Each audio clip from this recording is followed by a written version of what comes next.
Sukhihotu and welcome to the Buddhist Mahavihara's Facebook page. We are here going live this evening from our Dhammadana series. This is our regular series that we conduct every Friday and every Sunday here at the Buddhist Mahavihara's Facebook page. And this month of July, we had actually dedicated it to talking about the Buddhist attitude or the Buddhist perspective to working life, to career advancement, to wealth generation, to productivity, causes of decline, causes of reasons why you can be successful in life. And these are all based on Buddhist principles. And we've got a whole array of speakers who will be speaking on these topics for the month of July. And this evening we have a very special guest, and this guest is appearing on the Dhammadana series for the first time. This Bhante is from Sri Lanka. Coincidentally, I happened to hear Bhante's Dhamma sermon a couple of weeks ago when Bhante spoke at the Sakyamuni Vihara Facebook page from Malacca. And he gave a very interesting talk there for the Malacca audience. And I happened to be listening to his Dhamma talk, and I was very impressed by this Bhante, the way he spoke and the things he spoke about. And one of the things he spoke about was this principles of non-decline, which he had mentioned in brief. And I was very intrigued by the subject, and I thought I have to invite this Bhante to expand on that subject. And we are very gracious and very lucky to have with us Bhante G. Dhammananda to speak on that subject this evening. I would now like to invite Bhante Dhammananda to join us here in the studio. Good evening, Bhante. How are you?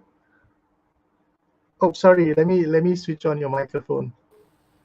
Okay. Good evening, Bhante. Yeah. Good evening. Very nice. Okay. So we are so blessed to have you with us this evening. As I mentioned to the audience earlier, I chanced upon you a couple of weeks ago when you spoke at the Sakyamuni Vihara's Facebook page on a very interesting subject.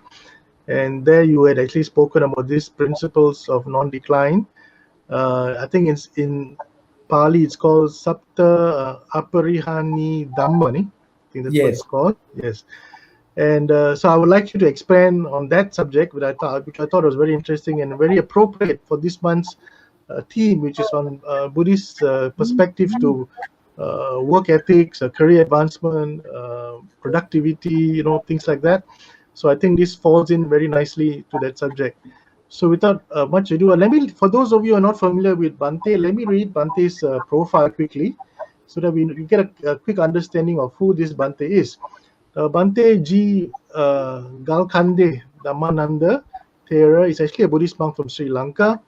Now, after completing his monastic training under the Venerable Professor Walpola Rahula, a very illustrious Buddhist missioner, he joined the University of Kelaniya and received his BA degree in history. After winning the Commonwealth Scholarship in 2003, he completed his postgraduate studies at the Jawaharlal Nehru University in New Delhi. Venerable Dhammananda heads the Walpola Rahula Institute, where educational and training programs are offered for religious leaders and lay persons with an aim to support social healing. He is currently the senior lecturer and the head of the Department of History, Faculty of Social Sciences, University of Kelaniya in Sri Lanka.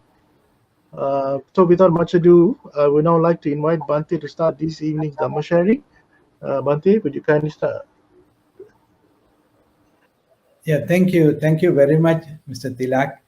And I'm so happy to meet all of you and to have this discussion.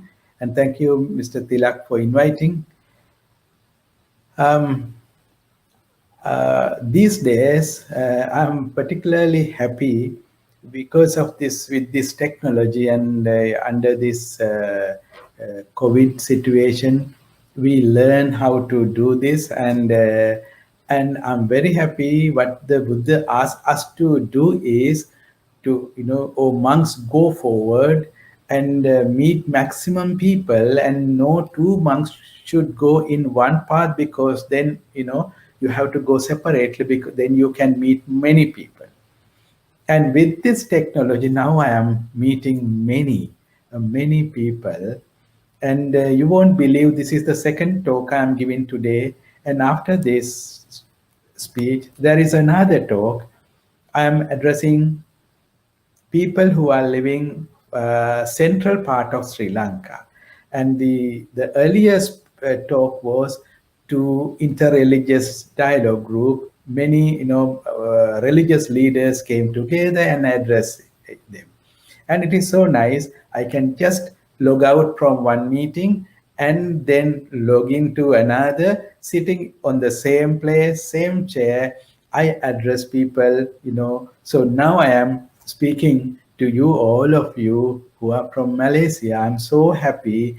And I think this is what the Buddha expected from monks. And I'm happy. And that is why I always thank those who invite me to address, and they give me a chance to continue to do the duty that is expected from a monk by the Buddha. So thanks all of you. And today's topic, I when I spoke to the Malacca Buddhist Center, Sakyamuni Vihara, I briefly mentioned, I explained the last days of the Buddha based on a particular sutra called Mahaparinibbana Sutta.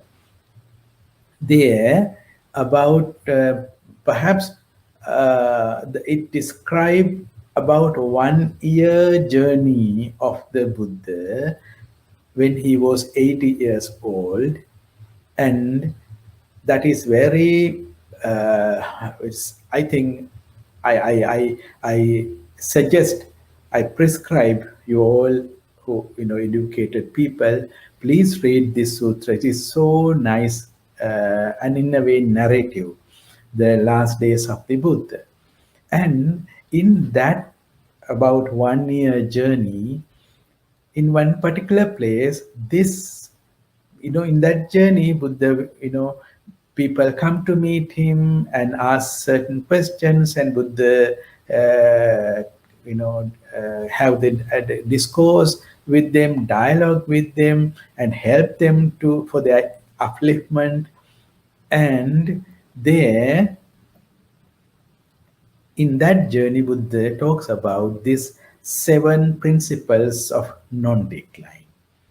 As Mr. Tilak mentioned, Saptha Aparihaaneeya Dharma, 7 non-decline, the principles of 7 non-decline. So I'm going to explain it today with you, and perhaps we will get some time to have some interaction at the end of the program. So first I will explain to you, first just mention what are those 7 factors, 7 principles, and then we will go into the discussion. So I'm going to just mention what are those 7 principles of non-decline. Here, the Buddha says, this is the direct translation from the text. Lichavis, that he was addressing a particular community, the Lichavis, and he says, as long as the Vajjis assemble often and hold frequent assemblies, only growth is to be expected for them, not decline. Here, names of 2 communities comes. One is Lichavi. The Buddha was addressing to Lichavi, and the other community was Vajji, and the Buddha was talking about that community, Vajjis. And Buddha was explaining, as long as the Vajjis, so the community of Vajjis, assemble often and hold frequent assemblies, only growth is to be expected for them and not decline. Right? This is the first one. Second one, as long as the Vajjis assemble in harmony. The first place it says the frequent assemblies. Here Buddha says the assemblies, yes, in harmony, adjourn in harmony, and conduct the affairs of the Vajjis in harmony. Only growth is to be expected and not decline. And then third one, as long as the Vajjis do not decree anything that has not been decreed or abolish anything that has already been decreed, but undertake and follow the ancient Vajji principles as they have been decreed, only growth is to be expected for them, not decline. Here, the first two is simpler and we can understand. The second one, as long as the Vajjis do not decree anything that has not been decreed, that means they do not introduce new decrees. And Vajjis do not, and then, or abolish anything that has already been decreed. That means they do not abolish any old decrees. They don't do, as long as they decree, but undertake and follow the ancient Vajji principles, right? They continue, and as they have been decreed, then the growth is to be expected for them, not decline. Here, this phrase, the third one, we have to see the context, right? In the discussion part, we will apply this teaching to the context, the historical context that need more further elaboration, explanation. Fourth one, as long as the Vajjis honor, respect, esteem, and venerate the Vajji elders and think they should be heeded, only growth is to be expected for them, not decline. And fifth one, as long as the Vajjis do not abduct women and girls from their families and force them to live with them, only growth is to be expected for them, not decline. And sixth one, as long as the Vajjis honor, respect, esteem, and venerate their traditional shrines, traditional worshipping places, both those within the city where they live and those outside, and do not neglect the righteous oblations as given and done to them in the past. Only growth is to be expected for them, not decline. So now it is with the connection with their religious sacred spaces.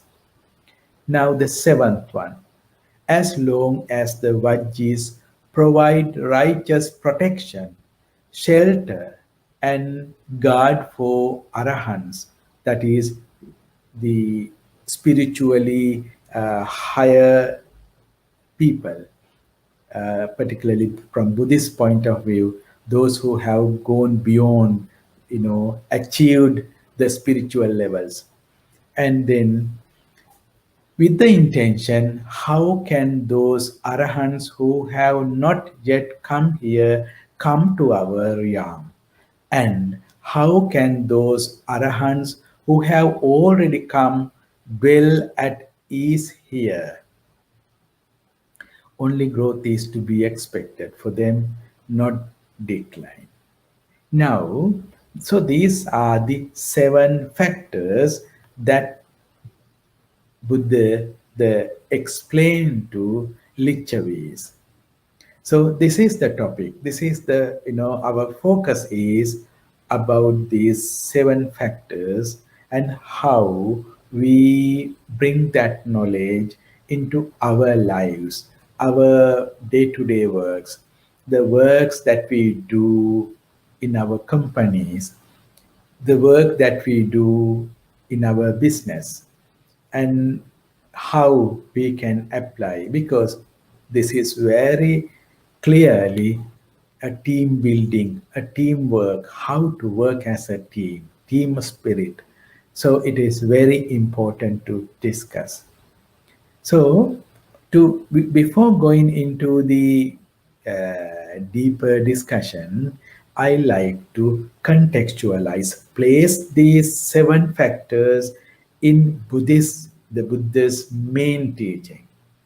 It is not that just say something. As an example, if a group of people, if we name them a group of robbers, they also can follow certain rules that is mentioned here.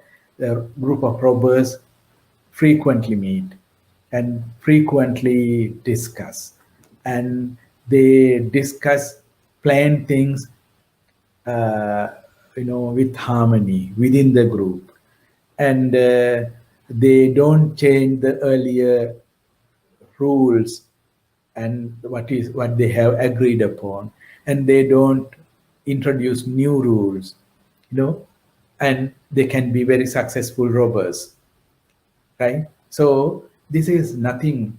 It is so that is why these 7 teaching has to be contextualized within the teaching of the Buddha. So I'm going into the second part of this discussion, right? Here, again, what I'm going to discuss here, the second part comes in the Mahaparinibbana Sutta. When the Buddha, when he was 80 years old, he was, traveling, walking, and he reached to the city called Patna.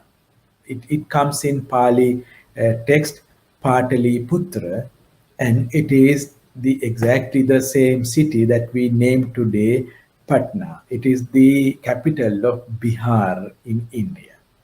So Buddha reached to that place, the Patna or Pataliputra.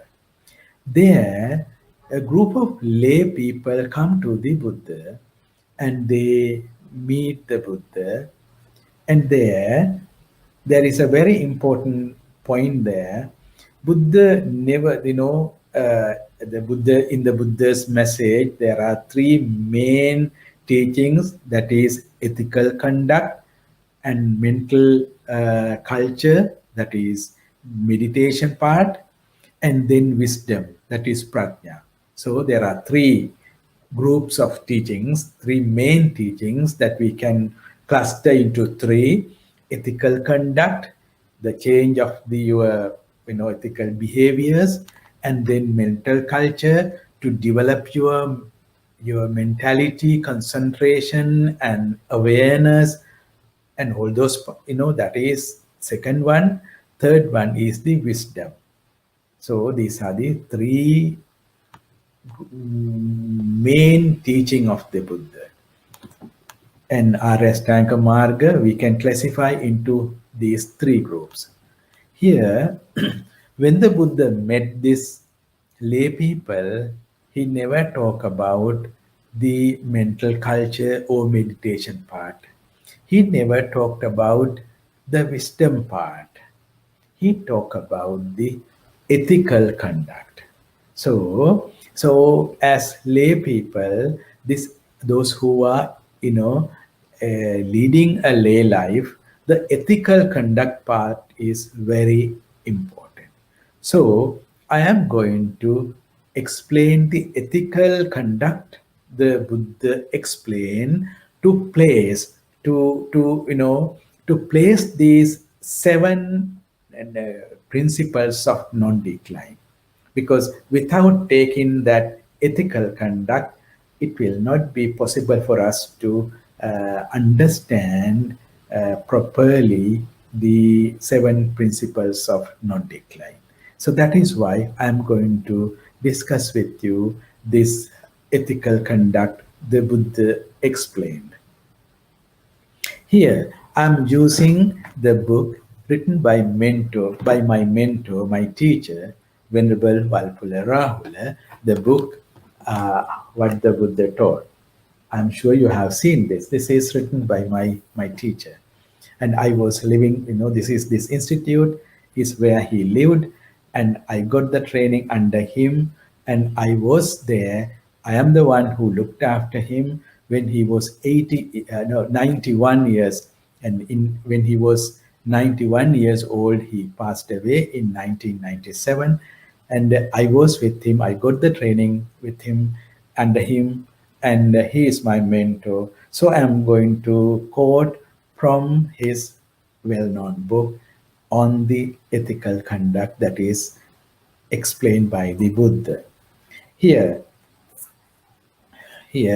now, in ethical conduct, that is sila, based on love and compassion, are included three factors of the Noble Eightfold Path, namely right speech, right action, and right behavior, right livelihood. Okay, this is one.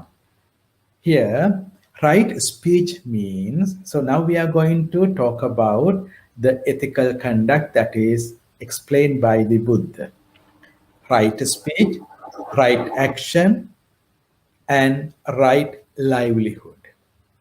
Right speech means abstain from telling lies. Okay, so the first one, right speech means abstain from telling lies, from backbiting and slander and talk that may bring about hatred, enmity, disunity, and disharmony among individuals or groups of people, right? And then from harsh, rude, impolite, malicious, and abusive language. So to be abstain.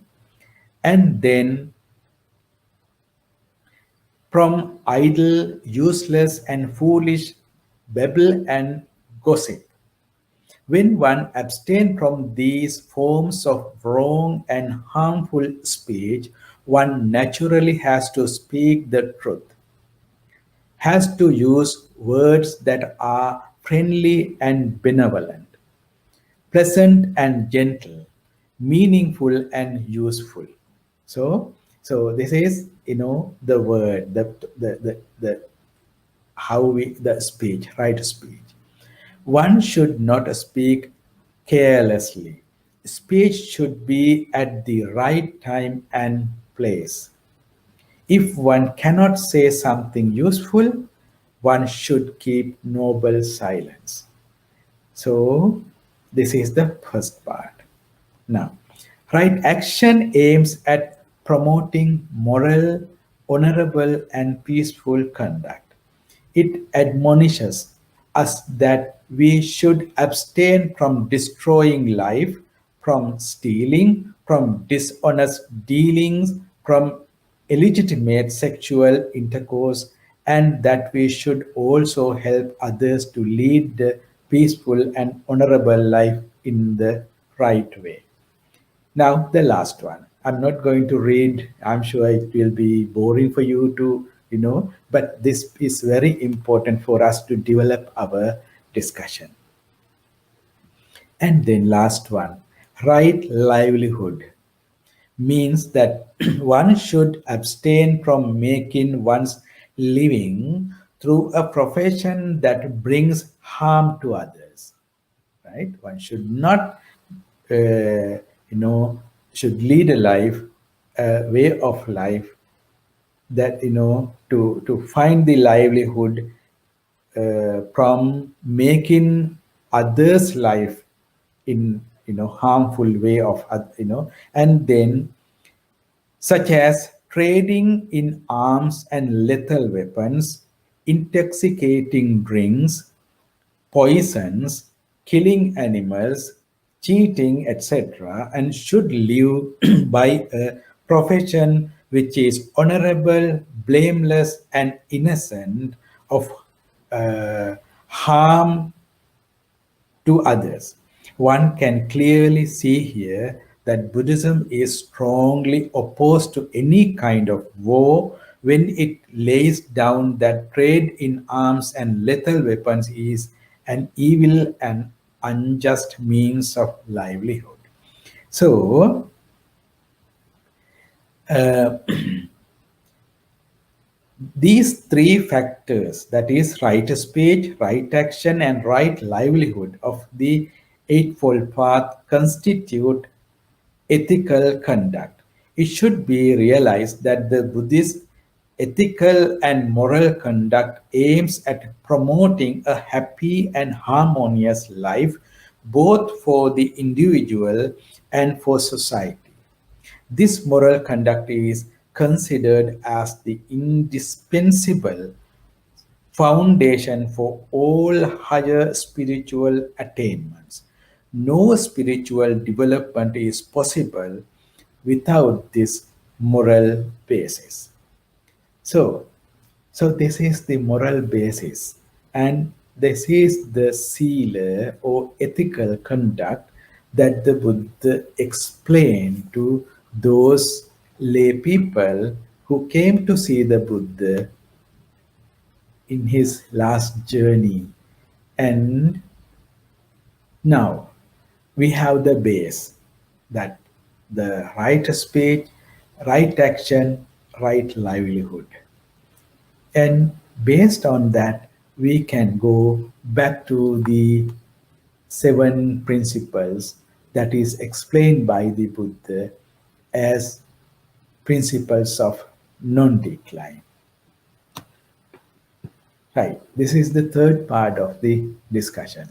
First, we just got some introduction to the seven principles, and then we went to get the foundation of the ethical conduct that is upheld by the Buddha, and that is the foundation for our discussion. And now we came back to place these seven factors, seven principles on that ethical conduct and to understand it. Right. So, here again, we have to have to be mindful. This is happening in 6th century BC in Ganga Yamuna Valley region. We have to try to bring back into our mind what kind of society that the Buddha was traveling, what kind of people he was meeting, what kind of livelihood that those people having that those days, and how different that lifestyle with us. And keeping that in our mind, let's go back to the 6th century situation and try to understand this teaching, and then we will bring it back to our society and try to apply. So, the first one, as long as the Vajjis assemble often and hold frequent assemblies, only growth is to be expected. For them, non-decline, not decline. So, if think that that is talking about a particular community, now compare it with you. If you are a group of professionals, group of business people, group of entrepreneurs, and whatever you do as a teachers, a group of teachers, or group of religious leaders, if you have meetings, if you hold meetings frequently, often, so what you get, what is the meaning of that? That means you are very updated. If you have, if you are a group of teachers, if you are working in a school, and if you have always, frequent meetings, the other teachers will tell, I was teaching this subject into this class, And this was the response I got from, some children, some students, and that made me to think afresh, and that made me kind of, open me new dimension. I never thought of this particular thing in that way until that a student raised that question.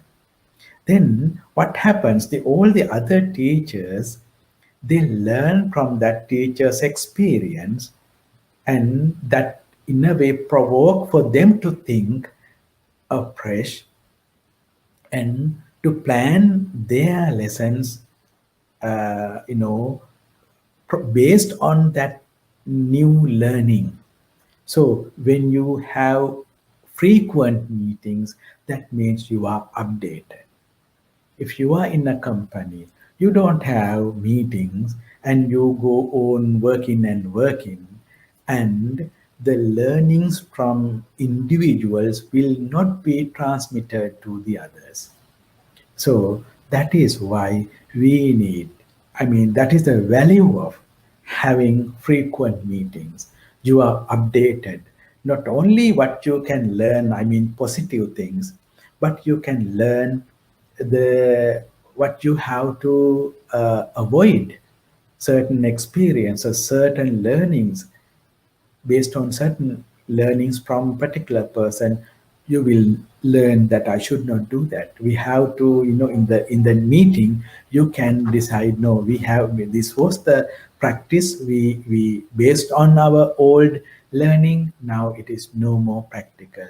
So that is why the frequent meetings are so important, and that is why those communities, teams that have frequent meetings grow, and they don't decline. The growth has to be expected. I'm sure this is very clear. And as long as the Vajjis assemble in harmony, that also is very good, right? If the group of teachers, they come together and fight each other, and then, only frequent meetings will not help. The next meeting again, we will bring back what happened last meeting, and you said this, and it is not true, and that won't be helpful. That will not be helpful for the growth, but decline. So only frequent meeting will not make any progress, but we have to keep the harmony, that understanding. So the harmony is very much important for the progress, right? The second one. And I'm sure you can understand, you can apply these teachings wherever you work. The third one, as long as the Vajjis do not decree anything that has not been decreed, or abolish anything that has already been decreed, but undertake and follow the ancient Vajji principles as they have been decreed, only growth has to be expected and not decline. Here, I mentioned that in the introduction part, we need more contextualizing this particular principle. These Vajji people were clan-based society, right? It is the tribe and clan, and the clan leaders were the heads of each clan, and then tribal leaders, and those leaders come together, have the discussion, and go back to their own communities and practice or implement what is discussed in the gathering hall. And this society, this community is not fast changing society, that we have to understand. It is not like the the life that you are leading today in Malaysia or anywhere in the world. We are living in the fast changing society, and when it becomes fast changing society, perhaps we need to implement new certain regulations, certain practices we have to introduce because change is so fast. But I'm sure the basic principles we don't have to change. Most of the time, we don't have to change. But the fast changing society, we have to apply this teaching, taking into the consideration the context. That society, the Vajji society in 6th century BC, was very, it is very simple society, not fast changing society. Land ownership was, the clan owned the land, not individual, and clan heads look after the whole clan. So in that society, there is no need. I mean, introducing new practices will be harmful to that clan connections and the relationships. So that is why the third rule is very important for the progress of that community and not decline. And when this we bring into our day-to-day practices, I am sure we don't have to change our basic principles, basic things, but perhaps we will have to introduce new ways of addressing certain things based on the nature of the fast changing. Right. Let's go into the fourth. As long as the Vajjis honor, respect, esteem, and venerate the Vajji elders and think they should be heeded, only growth has to be expected. Here, again, the clan based society, the elders were the leaders, the first one. Second, they were the most experienced people. And experience is very much needed at that time because nowadays we can Google and learn something. We can read books and learn something. We can meet school teachers or consultants and get our learnings. There are experts who can guide us, advise us. And those experts are not always the elder people. Sometimes very young person can be an consultant to your company, your business, your profession because they are specialized particular subject. But in that society, it is not the case. Always elders were the experienced people. They knew much more than the younger people. So that for the progress, that learning, that knowledge is very much needed.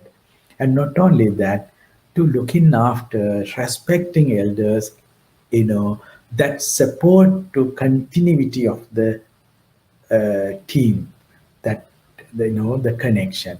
So that the fourth one is very much important at that time, and we can take, we should not think that younger people cannot advise us, guide. Now, as long as Vajjis do not abduct women and girls from their families and force them to live with them, only growth is to be expected. This also is contextual. You know, in ancient societies, when, this is not always the same, but this has been the practice in certain communities, to find a wife, what they did was they raid the other tribe. Most probably, they kill the men and abduct women. Once I was in India, when I was doing my postgraduate studies in New Delhi. With me, there was a student from Nagaland, that is northeastern India, hilly area, and my friend, my roommate, we were sharing the room, and he was from a particular clan called Tangal, Naga tribe, Tangal clan. And he told me his grandfather has found his wife. That means grandmother of my friend is an abducted woman. And he said that was the practice at that time. When you are grown up, it is up to you, if you are a man, to bring a wife. And so here, that is a particular, kind of uncivilized way of kind of practices. Even he said it is not, he was talking about his grandfather. And you can think of how it had been in 6th century BC among particular communities. And Vajjis, that is why Buddha highlight this. As long as you respect women and you do not abduct them, and then that means you are respecting women, and the marriage happens with mutual understanding, mutual agreement, not by force. As long as you do that, your group, your team will be progress. I'm sure this, we cannot bring the same manner into our lives, but respecting women is very much crucial in the progress of our lives. And then the sixth one, as long as the Vajjis honor, respect, esteem, and venerate their traditional shrines, worshipping sacred spaces. This is very important.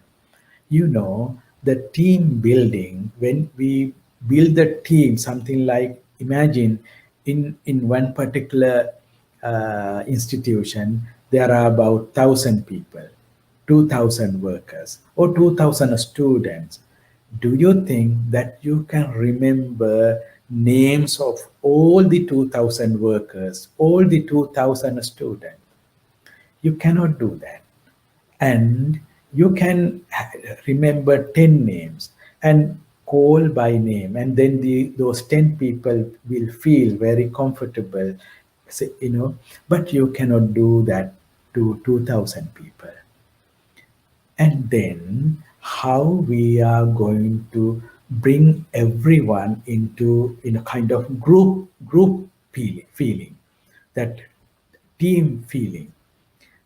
Always, maybe the founder of your company, his statue, and you keep it somewhere in a higher pedestal, and you look at that statue with respect, and you will have a particular day that you commemorate the founder of your organization.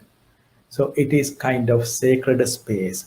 It is kind of a space that everyone feel connected. That is the place when we have that commemoration day, you feel we are one. 2,000 people feel that we are one. And on that day, we will wear the same attire, something like that. And then we feel more and more we are a group. So this point is very important when we to develop the team spirit, and that is where that when you have that 2,000 people, 10,000 people, that doesn't matter. You feel that we are one group. We are, they are very motivated. So that is where the sixth one is very important, to continue the sacred spaces where people come together as a group, right? And then we go into the seventh. As long as Vajjis provide righteous protection, shelter, and guard for arahants, spiritual leaders, religious leaders, as long as you provide righteous protection, shelter, and what they need, and then you think this way, how can those arahants who have not yet come to Kuala Lumpur, right, come here, okay, into our realm? And how can those arahants who have already come well here, at ease here. Okay, as long as you welcome them, give the righteous protection, as long as you think that we have to do that, that will help you for your growth and progress. So, as long as you follow these 7 principles of non-decline, you you always have to expect the progress and not decline. So I'm sure.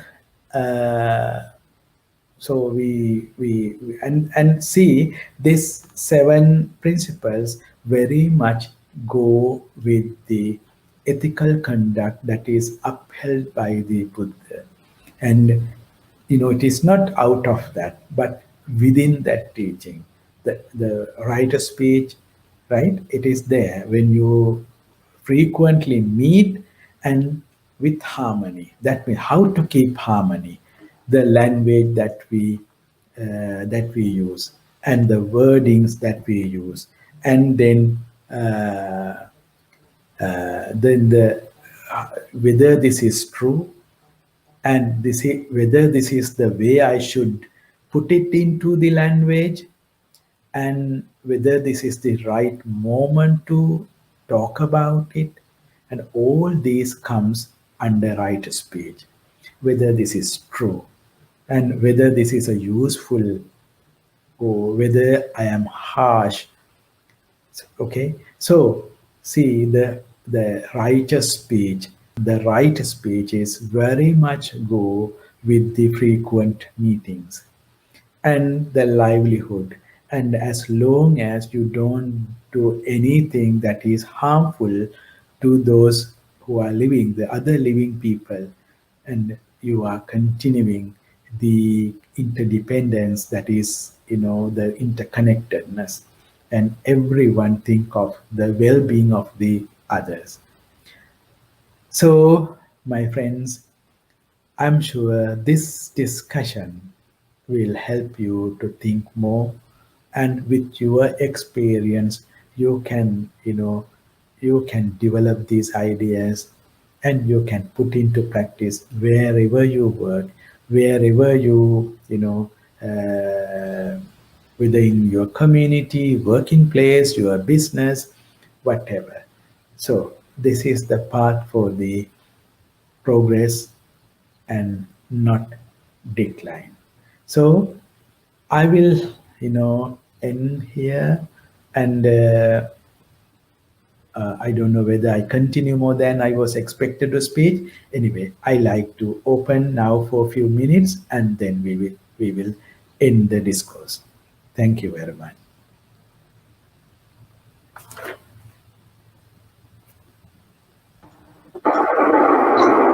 Thank you, Bhante. I think there's some feedback. Let me just switch off your mic for a short while. I think that was a very excellent sharing. I think we have already been blessed to listen to what you had to say. And I had picked up some really good tips on how to manage societies, at least not just companies. Many of us run Buddhist societies in our temples and centers. And I think this advice is very appropriate for us to conduct ourselves as Buddhist centers or Buddhist temples, to manage the temples properly and to make sure that the Buddha Dhamma carries on for the next maybe 2,500 years. But I have one question, Bhante. I don't see many questions from the audience at the moment. Except for one, yes, I think there's one question. Let me just post that question to you. Bhante, can you see that question? Yes, that is very much true. Sila is not only for Buddhists to observe, but whole of mankind. Do you agree? Yes, very much. Yes, very much. It is. It is to everyone, all living being. I mean, and even one, imagine one is Islam, one is Christian, whatever. The sealer does not harm to his or her belief while worshipping, following their religious whatever they can follow the ethical conduct or sila, that is prescribed by the Buddha. I very much agree with you. Bhante, you mentioned one of the points in the 7 points. There is respect for women.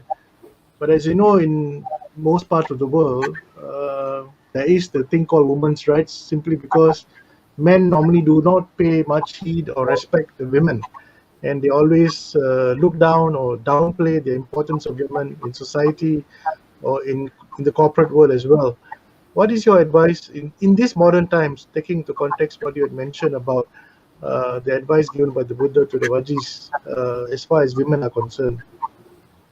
Well, I think this is something very important point, and again, I like to connect this with right speech, right attitude. All these things are connected, and sometimes without our knowledge, certain learnings from our past, from the society, and sometimes we will use certain words that judging women and thinking women are weak and women cannot do certain things, that kind of beliefs will be there, and sometimes we don't realize that kind of things are there, and sometimes without our knowledge certain words will come out, no this and that is where I always emphasize the mindfulness, be aware, and always use the word mindfully. Then that kind of things, we can refrain from, and respecting, and and whether it is wherever. And sometimes I, as a Buddhist monk, I see certain rules, particular rules for women in religious spaces. I don't think it goes well with the teaching of this, the Buddha's teaching, and we have to respectfully accept them, and then only, I mean, if we put up certain rules particularly for women, that means we are discriminating. We say that they are different, they should behave in a particular way, and men, I think, as particularly religious people, Buddhist monks, I am mindful about this. And let me share with you one experience. Once a couple of French people came here, and they wanted to go for a walk, and I went with them. There was a meditation center, and they liked to go there to see. I said, okay, let's go. And when we go in, entrance, there was a signboard, and it says something like, women in this particular cloth or should not enter. And I found it is very, then I, these are the things I see, that we can keep on saying that we always respect, and but we in very subtle way send messages that they are inferior. I think this is not that right based something, the way I understand. It is again metta, karuna, mudita, and based on that, we should respect each other, and the mutual respect. That is how I see it.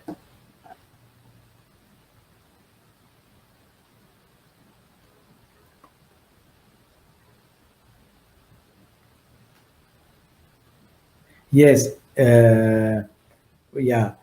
Thank you very much. That Buddha also taught these 7 conditions of welfare to the monks with some amendments. And yeah, there are a series of 7 amendments.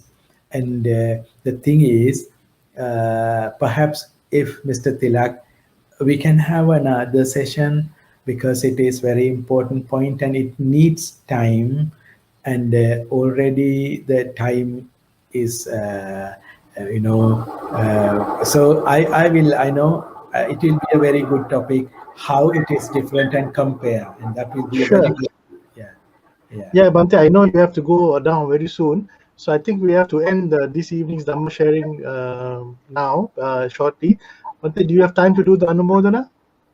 Yes, very shortly. Yeah. And yeah, yeah. And I want to share with you within another 15 minutes, I will start another talk for 1 hour. And I'm so energetic because I'm happy. And thank you very much for been part of this 1 hour journey, and it is I'm sure kind of thought provoking something for every one of us, and for me particularly. When I prepare for this, I started thinking in a different, new ways. And thank you very much being part of this.